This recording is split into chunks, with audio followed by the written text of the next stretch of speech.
Bonjour à tous. Vous savez, la vie peut parfois donner l'impression d'être incontrôlable, que ce soit à cause d'un emploi perdu, d'une relation brisée ou simplement du rythme effréné du quotidien. Nous avons tous vécu ces moments où tout semble s'écrouler. Il est tout à fait normal de se sentir impuissant et dépassé dans ces situations. Mais vous savez quoi? Il existe un moyen de non seulement survivre à ces défis, mais aussi d'en ressortir grandi. Laissez-moi vous parler de Sénèque, un philosophe de l'Antiquité qui avait tout compris. Ses enseignements sur le stoïcisme ne sont pas simplement de la philosophie abstraite, ce sont des stratégies concrètes qui ont aidé d'innombrables personnes à travers les âges. Écoutez attentivement, car à la fin de notre discussion, vous disposerez de tous les outils nécessaires pour cultiver votre force mentale et reprendre le contrôle de vos émotions et de vos réactions. Quoi que la vie vous réserve, ce n'est pas de la magie, mais presque. Alors explorons ensemble comment ces anciens secrets peuvent vous aider dans votre vie quotidienne pour que vous puissiez avoir une existence plus sereine et équilibrée. Vous savez, si vous êtes là à écouter ceci, c'est que vous n'êtes pas comme tout le monde. Vous êtes quelqu'un qui cherche à aller plus loin, à approfondir les choses. Alors félicitations, vous faites partie de ces exceptions qui vont vraiment pouvoir bénéficier de la sagesse du stoïcisme. Et vous savez quoi?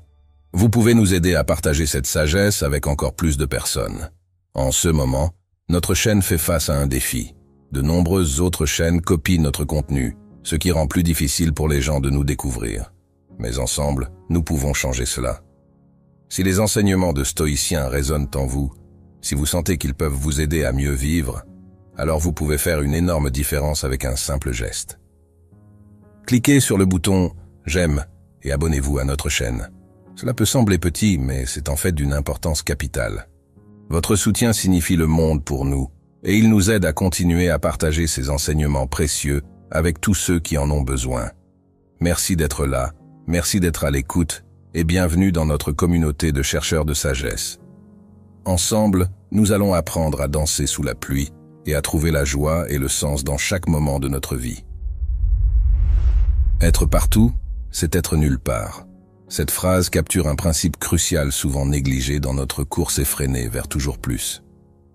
L'idée de se concentrer sur une seule chose à la fois, au cœur de la philosophie stoïcienne, peut transformer notre façon d'aborder le quotidien.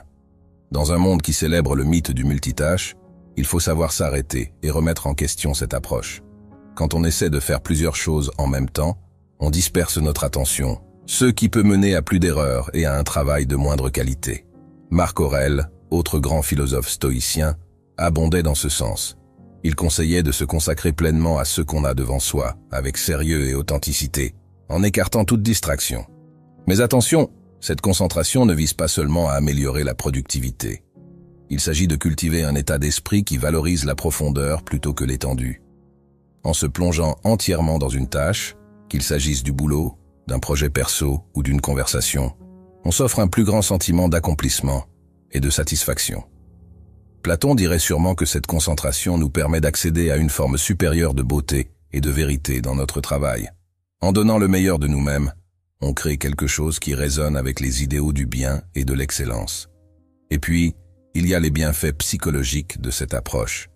En se focalisant sur une seule chose à la fois, on réduit la charge mentale, on minimise le stress et on améliore notre capacité à prendre des décisions.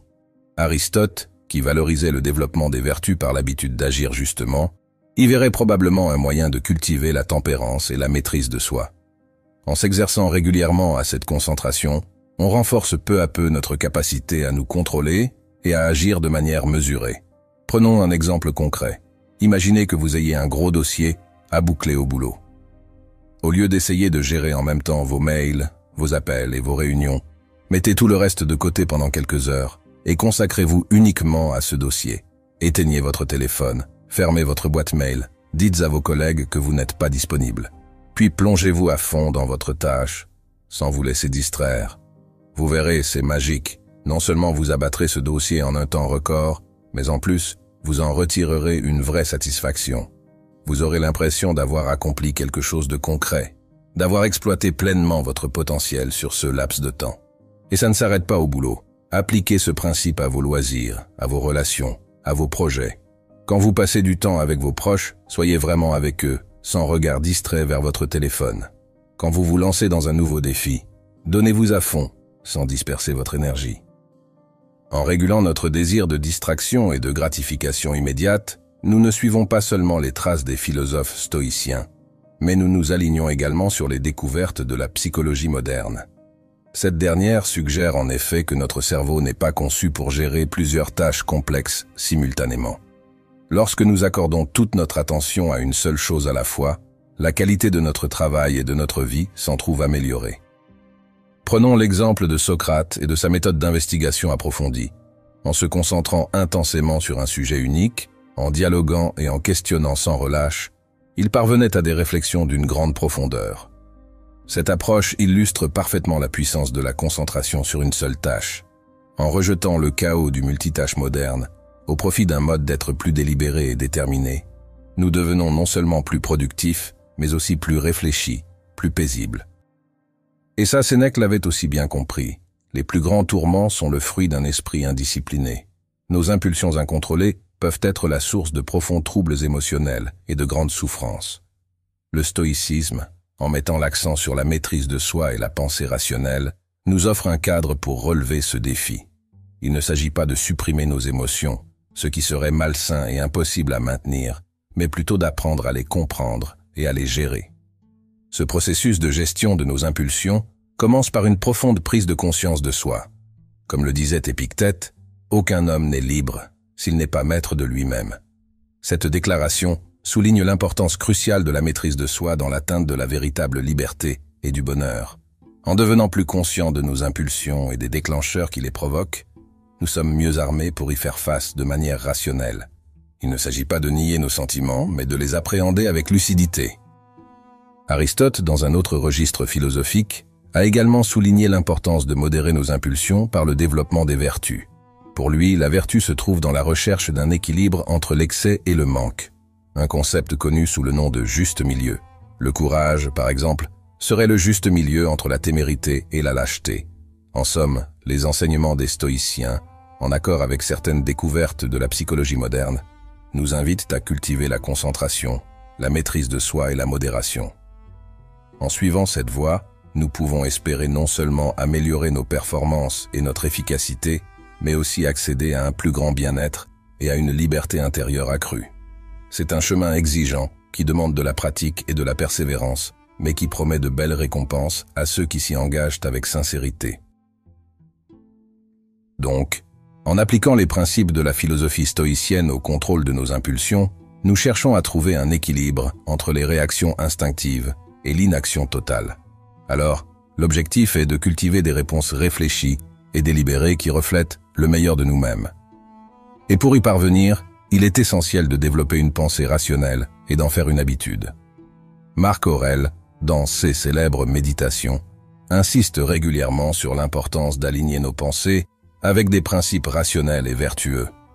Il nous rappelle que nous avons le pouvoir sur notre esprit et que les événements extérieurs ne peuvent nous en priver. En prenant conscience de cette réalité, nous pouvons trouver la force de nous concentrer sur nos réponses internes plutôt que sur les provocations externes. C'est ainsi que nous acquérons un plus grand contrôle sur nos impulsions. Donc, pour faire plus simple, l'objectif est de réfléchir avant de réagir, ce qui semble évident, mais dans la vie de tous les jours, c'est facile de l'oublier.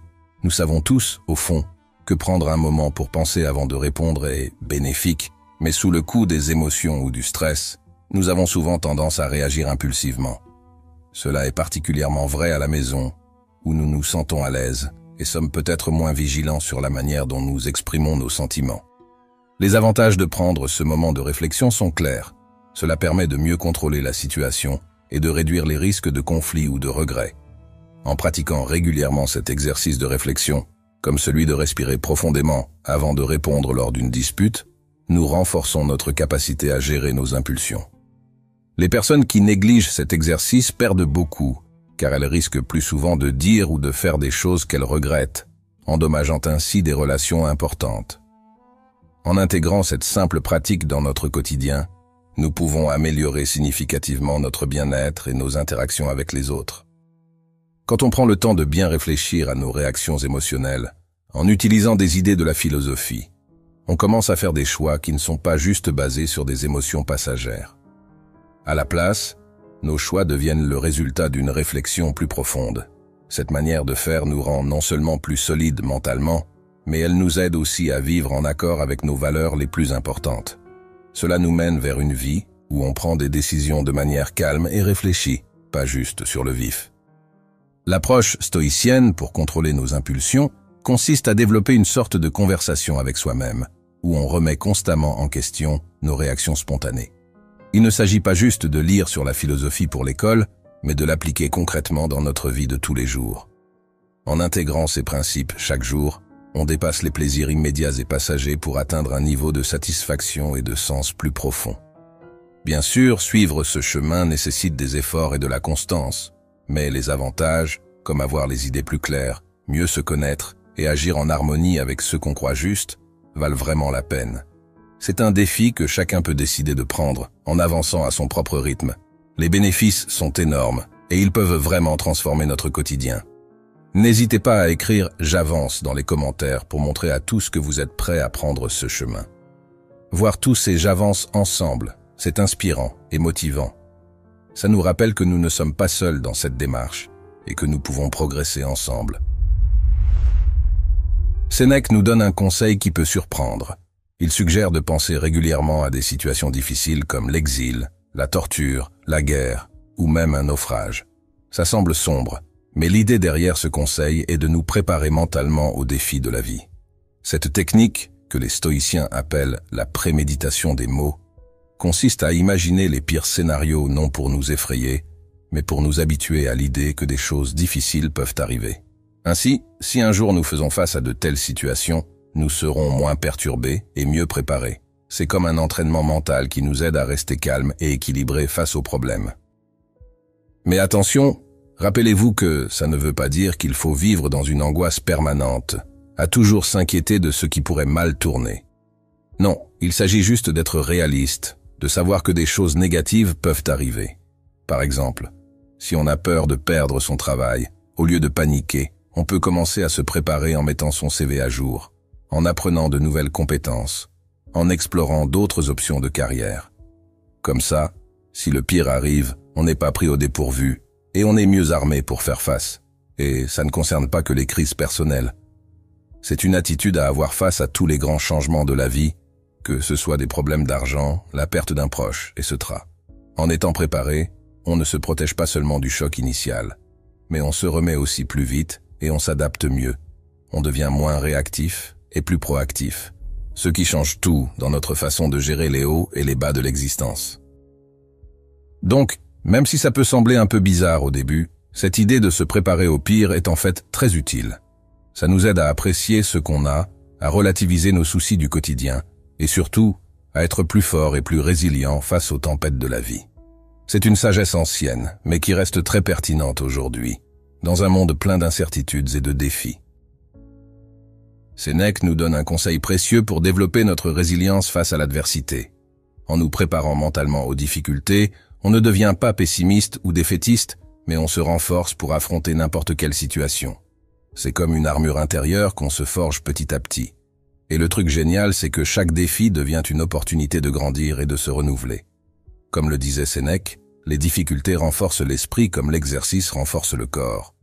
Ça peut paraître bizarre au début, mais les stoïciens nous encouragent à accepter volontairement l'inconfort, pas pour se punir, mais pour muscler notre mental et élargir notre capacité à gérer les problèmes. C'est un peu comme un sportif qui s'entraîne dans des conditions difficiles pour être prêt le jour J.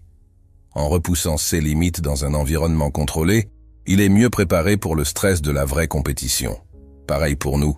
En choisissant d'affronter les difficultés, que ce soit un projet costaud au boulot, une prise de parole en public ou même une vie plus simple, on booste notre force mentale et notre adaptabilité. En sortant de notre zone de confort, on ne teste pas seulement nos limites, on les repousse. Par exemple, si vous avez peur de parler en public, en vous y confrontant souvent, cette peur se transforme petit à petit en compétence. Ce qui était très difficile au début devient plus facile avec le temps. Ce n'est pas une question de chercher des difficultés pour le plaisir de souffrir. Les stoïciens nous enseignent que progresser signifie souvent affronter un certain inconfort. En choisissant d'affronter des défis, on réajuste ceux qui nous semblent confortables. Dans un monde qui cherche la facilité, Opter pour le chemin plus difficile peut paraître étrange, mais c'est le stoïcisme qui nous invite à repenser ce que signifie vraiment être à l'aise. Est-ce éviter les problèmes ou est-ce avoir la capacité de les gérer? Adopter cette manière de voir nous aide aussi à mieux apprécier ce que nous avons. Quand on sait qu'on peut gérer les moments difficiles, on savoure d'autant plus les moments agréables. Cela nous permet de voir la vie avec plus de gratitude et de tranquillité.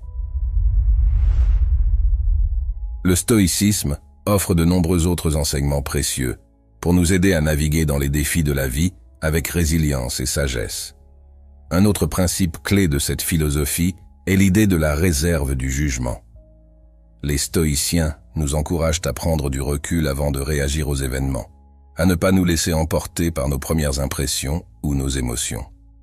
En prenant le temps d'examiner une situation sous différents angles, nous pouvons éviter les jugements hâtifs et les réactions excessives. Imaginez que vous rentrez à la maison et trouvez que votre colocataire ou partenaire a laissé la cuisine dans un désordre total après leur repas. Votre première réaction pourrait être l'irritation ou même la colère. Cependant, en pratiquant la réserve du jugement, vous prenez un moment pour réfléchir avant de dire quelque chose. Peut-être que votre colocataire a eu une urgence ou une très mauvaise journée et n'a pas eu le temps de nettoyer. En prenant le temps de considérer ces autres possibilités, vous évitez une confrontation immédiate et pouvez aborder la situation de manière plus calme et compréhensive. Cela aide à maintenir une atmosphère plus harmonieuse et à réagir de manière plus adaptée aux situations quotidiennes. En cultivant cette habitude de réserve du jugement, nous devenons moins réactifs et plus réfléchis. Nous apprenons à répondre aux défis avec calme et discernement, plutôt que de nous laisser gouverner par nos impulsions. Voici un autre conseil de Sénèque qui peut vraiment nous aider au quotidien. Il nous enseigne à prendre du recul et à observer les choses sous un angle différent, surtout lorsqu'on est pris dans le tourbillon des événements quotidiens. Sénèque nous encourage à penser à la nature éphémère de nos problèmes. Cette réflexion n'est pas là pour nous décourager, mais pour nous rappeler d'apprécier les moments présents et de concentrer nos efforts sur ce qui est vraiment important. Il souligne aussi combien il est primordial de rester fidèle à ceux que nous estimons justes et bons.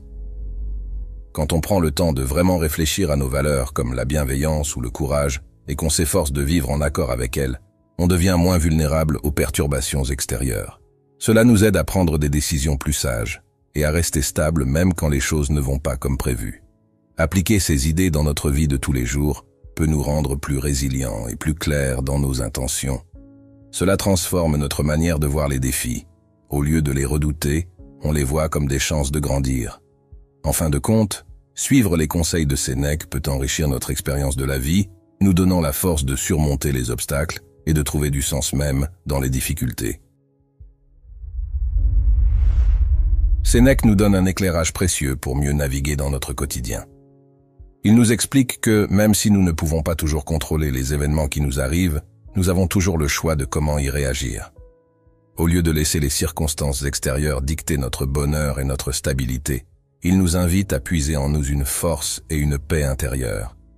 Imaginez avoir un ancrage solide en vous-même, un point fixe où vous pouvez toujours vous accrocher, peu importe les tempêtes autour.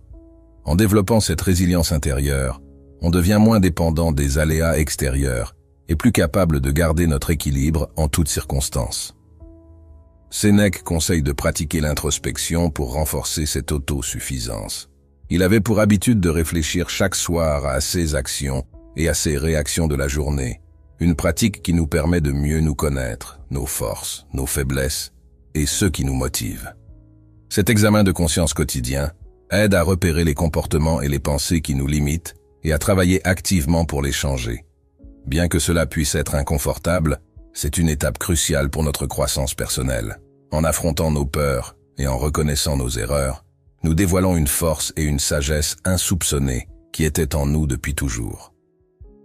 Sénèque nous rappelle également l'importance de vivre de manière intentionnelle et ciblée. Dans un monde plein de distractions et de demandes concurrentes sur notre temps et notre énergie, il est facile de se laisser dériver, réagissant simplement aux urgences du moment. Mais lorsque nous prenons le temps de réfléchir profondément à nos valeurs et à nos priorités, nous pouvons commencer à façonner une vie qui est vraiment la nôtre. Nous pouvons faire des choix délibérés sur la façon dont nous dépensons nos ressources les plus précieuses, en cultivant les activités et les relations qui nourrissent notre sens du but et de la satisfaction.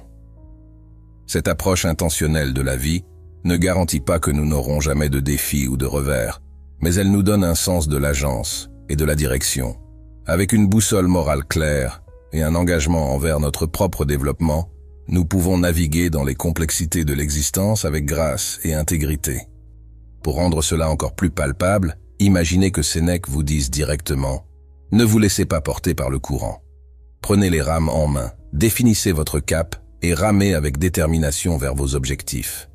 Chaque coup de rame doit être guidé par vos valeurs et vos aspirations les plus profondes. » Voici un conseil qui résume bien sa pensée.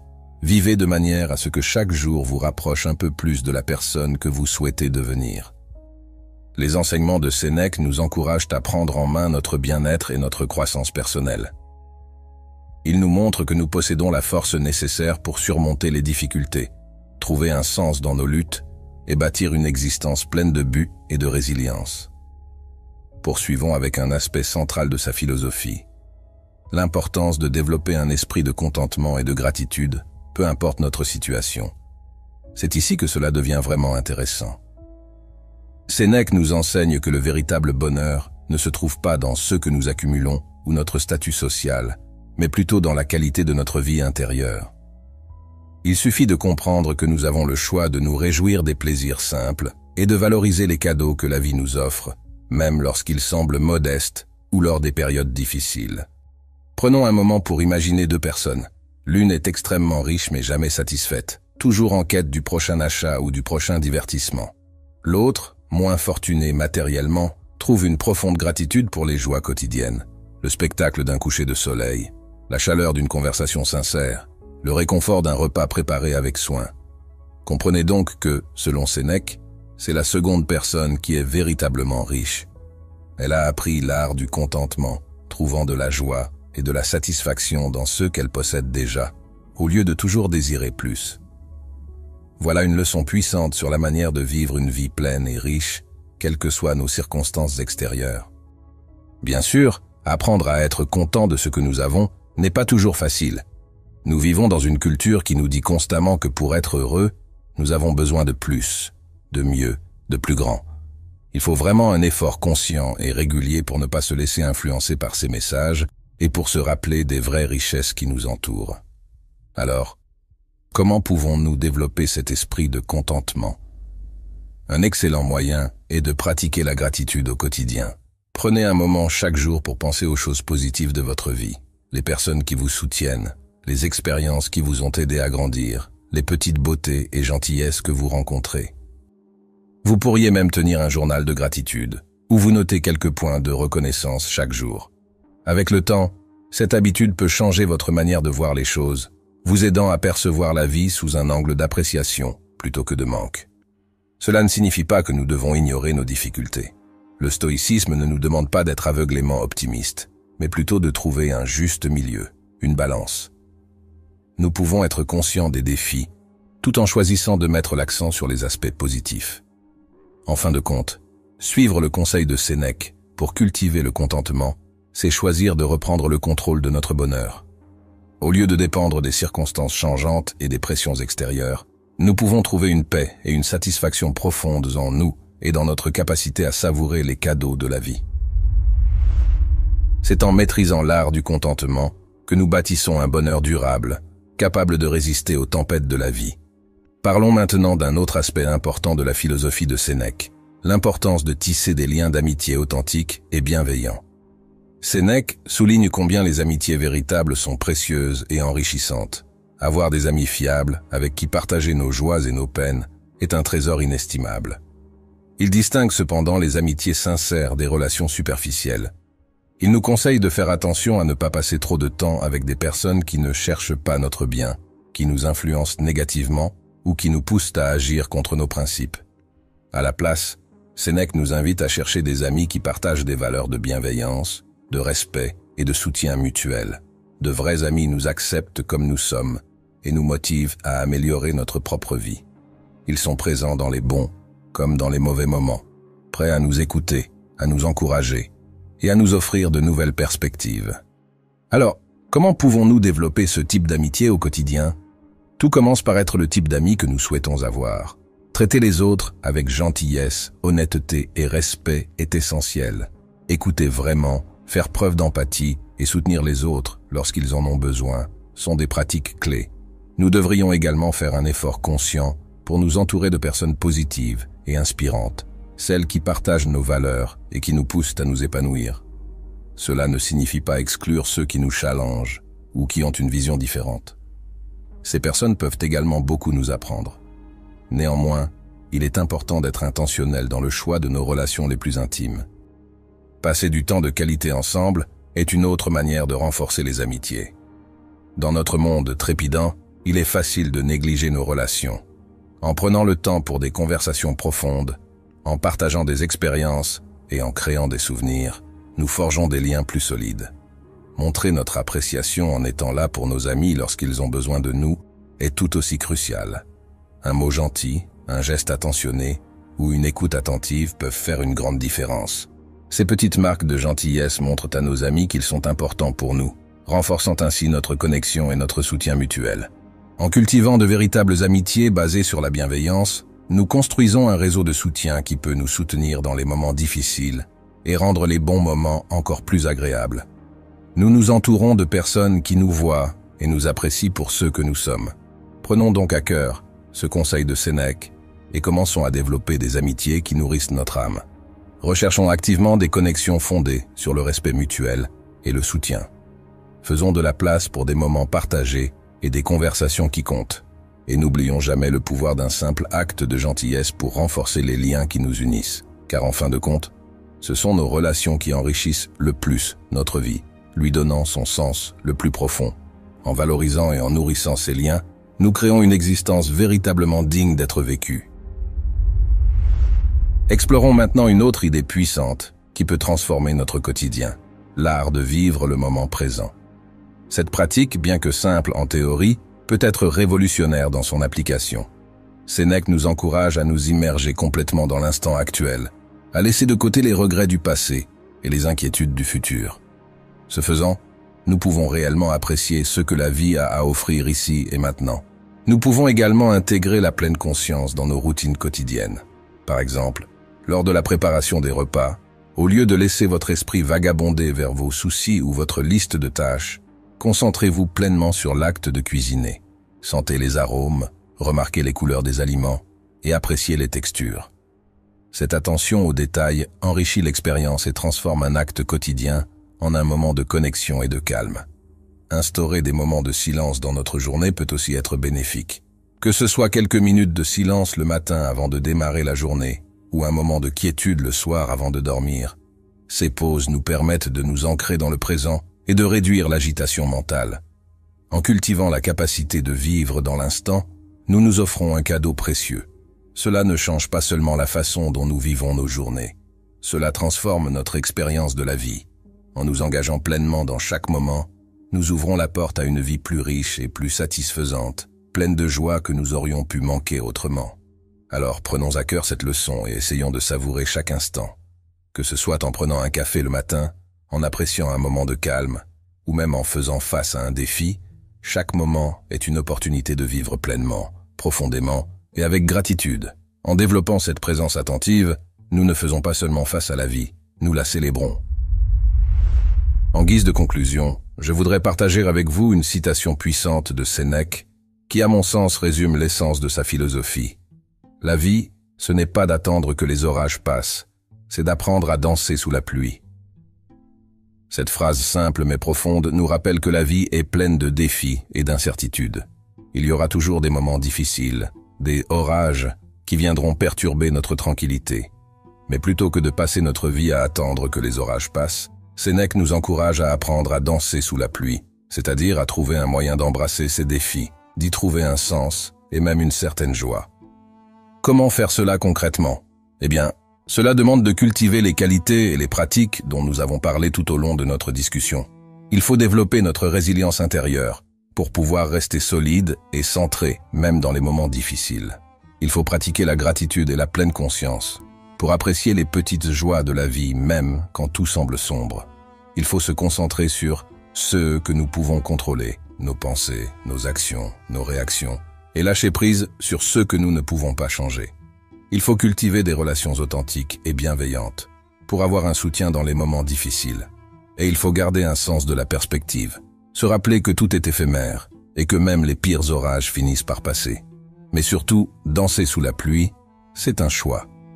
C'est une décision consciente d'embrasser pleinement la vie, avec tous ses hauts et ses bas.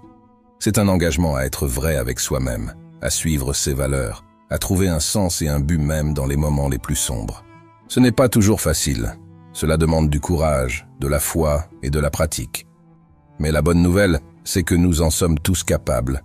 Peu importe notre situation, nous avons tous en nous la force de faire face aux tempêtes de la vie avec grâce et résilience. Alors je vous invite, chers auditeurs de Sagesse stoïcienne, à prendre à cœur cette sagesse de Sénèque. La prochaine fois que vous serez confronté à un défi, à un orage, rappelez-vous que vous avez le choix.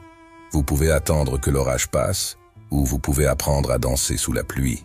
Si cette leçon résonne en vous, si vous vous sentez inspiré à embrasser la danse de la vie, alors je vous invite à laisser un commentaire ci-dessous avec la phrase « Je danse sous la pluie ». Ce sera un beau témoignage de notre engagement collectif à vivre pleinement, courageusement et avec grâce, quoi qu'il arrive. Puisse la sagesse de Sénèque continuer à éclairer votre chemin, et puissiez-vous trouver la force, la joie et le sens dans votre propre danse sous la pluie.